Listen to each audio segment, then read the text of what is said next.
The UK justice system's handling of protest trials is forcing activists into a debilitating ethical dilemma, according to a groundbreaking new paper published in the Oxford Journal of Legal Studies. The research, authored by Dr. Graham Hayes, Aston University, and two colleagues, argues that defendants should be able to explain their actions without being compelled to express remorse. This crucial distinction, they contend, protects fundamental rights and ensures a fairer trial process.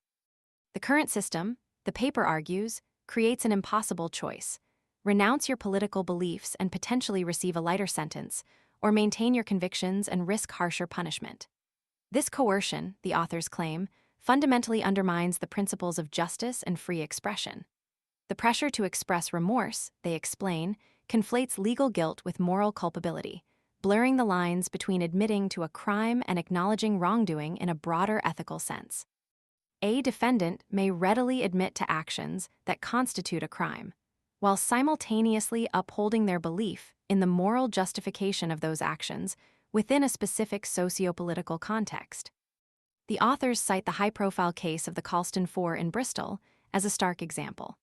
These four individuals were acquitted of criminal damage charges despite openly admitting their role in toppling a statue of a 17th-century slave trader.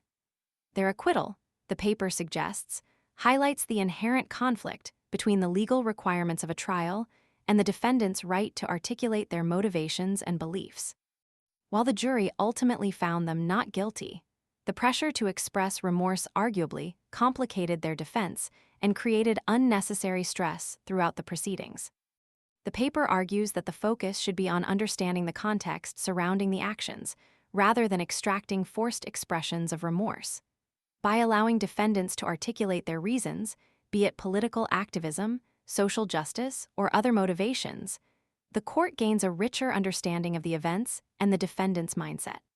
This holistic approach, the authors believe, offers a more nuanced and ultimately just assessment of the case.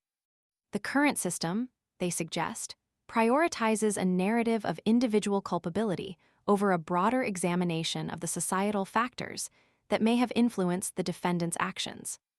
This research challenges the prevailing legal framework, urging a shift in perspective that prioritizes the right to explain one's actions without sacrificing one's political or moral convictions. The implications are far-reaching, potentially impacting a wide range of protest-related cases and setting a new precedent for a more equitable and just legal system. The paper's findings should prompt a critical reassessment of how protest trials are conducted and the inherent pressures placed upon defendants to conform to a specific narrative of guilt and remorse. This is not merely an academic debate. It's a critical examination of fundamental rights within a democratic society. It's time for a change, a time for a system that values reasoned explanation over coerced contrition. Learn more and stay informed about critical discussions in justice and activism by signing up to Down to Earth.